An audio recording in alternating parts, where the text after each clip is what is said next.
back once again, folks. It's your man, Bari, beautiful host extraordinaire of SixShot TV. Before we even get to the music news, did you watch the finale of The Wire? Oh man, it's giving me an hour and a half for just trying to wrap up all those different themes and plot lines. I miss it already. 5 seasons wasn't enough.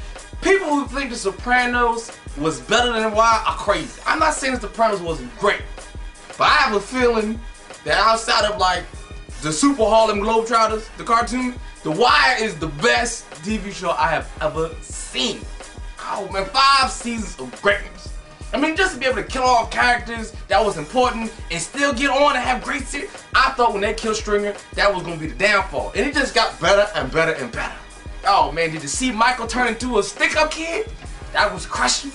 Dookie! Did you see Dookie was shooting the Junkers? Oh no, Dookie! They caught the little guy that killed Omar, bonking him. Nobody really got in trouble. McNaughton didn't get in trouble. He had to quit, but he didn't really have to go to jail. We knew that was gonna happen. Everything played out, but to me, and this is just how I feel, the best part of the finale is when they shot Cheese and the little dude, the glasses, was complaining because they had the rest of the money to get to the Greek guys. Man, that's made my whole night. That whoever wrote that little piece, me and you, man, we kindred spirits, man, because I bust out laughing. My man had no remorse. They was like, now we don't have that extra 900,000. Oh. David Simon, HBO, that was a great series. I'm even gonna watch the new series he got coming up with. The Wire, man. Wire, 5, there was no Avon. I can handle that. Damn, that's a good ass. Oh, I love The Wire. And I hope I didn't root for nobody, because you should have been watching it on Sunday night anyway. Now let's get on to the music news we usually do here on SixShot TV. I'm not gonna go too much into the Papoose, Cassidy, Fat Joe thing. You know, everybody's lying. I don't know what's the story. Last week I told you I was gonna give you a reason you should respect Fat Joe, and he made it hard this week. He really did. He started irritating me with, I had Papoose balling and grab. Nobody's story is the same. Not everybody wants to just tell us what they want us to think, so they can, you know, say their own little egos and whatnot. I don't buy none of that. But I'm not gonna go back on my word.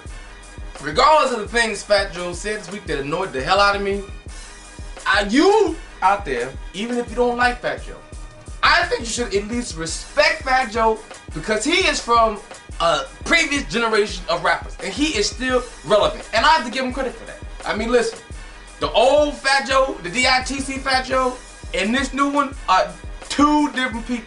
But my man has changed with the time so he can continue to get money. And as a president of Local 6969 Blues Union, I have to respect it. I have to respect Fat Joe for being a hardcore Fat Joe. You got a flow Joe, you gotta let them know to dance around with all killing and shiny. I need that man. I can respect you, Fat Joe. You annoyed me a little bit this week with this nonsense and y'all getting in fights. I like beef to stay on record. Y'all getting a little too physical for me. I don't want nobody to get hurt, but I guess that's my point, that you should respect Fat Joe for being around for over 15 years. Another piece of group of people who seem to have a conflict nowadays is Dipset. Of course, many of you have already heard or read the interviews from Jules Santana saying that him and Cam got some issues and that's what's holding up his project. 40 Cal, one of the members of Dipset, put a song out this week called Dipset is Over. Got a few emails wondering, you know, Bari, what do you think? Is Dipset really over? Yeah. They're pretty much dead ducks. And they have failed as a crew for the same reason that all crews fail. And I really don't think 40 Cal can be the one to say it's over. I think one of the 4 original members must say that. But it'll never be the same. And why do all crews fail? They fail because that crew decides to bring in people into the crew that aren't nearly as talented as the original member. If Dipset was just still the 4 members, Freaky Zeke, Cam, Jewels, and Jim Jones, they would still be rocking. But when they add all these other people, and all the other people really, they don't have it. The Jajas and the Uncasas and 40 Cows, man, they're on a different level. And all those egos and everybody needing to shine is just too much. Wu-Tang fell off, why? Not because of the original 9. It's because they tried to throw in Capadonna and they gave me 2 Killer Army albums and they caught me in the bottom, which I'll never forgive the original 4. And it's too much. Cash money. If it was just the original 6, they'd still be getting paper. Too many people. No limit. Skullduggery, Big Ed. No. Eventually, those people will cause issues and the crew will fall apart because they're not as talented. So if you're out there and you're trying to start up a crew with your friends, everybody must have a role and they must be dedicated to living in that space. And if somebody gets hot, you let them live in that space. But of the original crew, don't you add no new members, because you are doomed to be Dipset. You don't want to. We found out this week with some other news that they finally cast somebody in the Biggie biopic. They decided that Brooklyn rapper Gravy was going to portray Big in a movie coming out, I believe, in 2009. This is also the week that Big passed away. Ooh, 11 years ago. Jeez, time flies. And I was happy for Gravy. It's a good look for him, and they have real actors and actresses to play the other roles. But I hope when it comes out, I will allow the movie a chance. Because I know too much of Big's story, and I know all the people involved, and seeing somebody play them on TV, it's gonna be real funny to me. I don't think I'm gonna believe. I mean, Biggie, somebody's gotta play him, somebody's gotta play Tupac, somebody's gotta play his mama, somebody's gotta play Puff, somebody's gotta play Suge Knight, Snoop, Lil' Kim, Charlie Baltimore, Faith. Somebody gotta play Lil C's. And all these people, I know them, it seems like you know them personally because you know most of the things about them over all these years. And to see him portrayed by somebody else, I don't know if I'm ever gonna believe. I'm hoping I give the movie a shot. I want y'all to do a great job. You got Angela Bassett in it, Anthony Mackie. I mean, y'all got real actors and actresses. That's great. I just hope that we can all, even though we know almost everything about the story, we can give it a shot. I got my doubts. I got Gravy saying he's Biggie is just probably gonna annoy the hell out of me. And whoever is starting to dance with them shiny suits as I'm Puff, who's gonna be Craig Mack? If y'all can pull off the Flavor in Your Ear remix video, I'll give it a shot. Other than that, man, I got my doubts. I really got my doubts. Gonna give a shout out to Jay Prince, Lil Wayne this week. If you didn't already know, Jay Prince is the owner of Rap A Lot Records, and he started a new brand of condom called Strap. And there's a advertisement with Lil Wayne for Strap condoms. And I'm glad that they're promoting safe sex, because a lot of you brothers got dripping wankies out there and y'all passing all these diseases in children all over the continental 49 states, 48 states, whatever. Hawaii, y'all getting it in Hawaii too. Don't forget about Hawaii and Alaska. I just want to say that I'm glad y'all doing that, but me personally, I'm pretty comfortable with the brand of condom I've been using.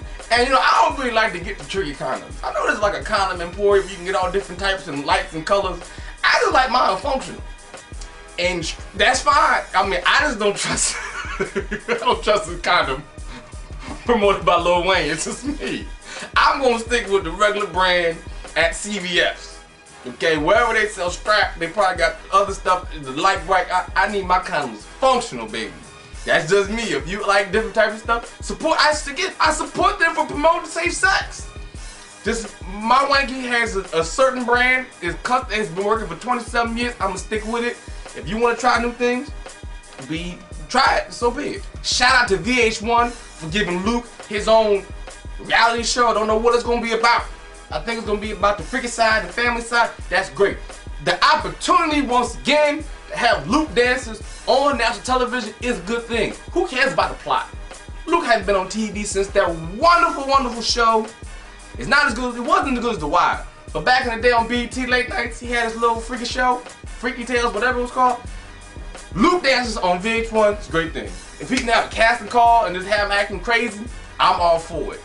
If 60% of the show or 66% can be about freaky and the other 33% can be about family, I'm watching that show. But give me more Luke dances VH1. Don't cut that out. I need that. Best news for this whole week. If you are a fan of Family Guy, I am proud to say that Cleveland, the black guy from the show, is getting his own spin-off series that's coming out next year. And if they would have told us this in Black History Month, I would have told you about it then. They just announced it last week. I am so happy because I love Cleveland and I love Family Guy, and we hadn't had a real black show that was well done. I mean, the Boondocks is just on another level. But I mean, like on regular primetime TV, man, that PJ's Eddie Murphy didn't cut it. And so we haven't had one on network TV since really that was good since Fat Albert. So shout out to Seth MacFarlane and everybody over at Family Guy for giving us another black cartoon character. That's very important. I needed that. I really did.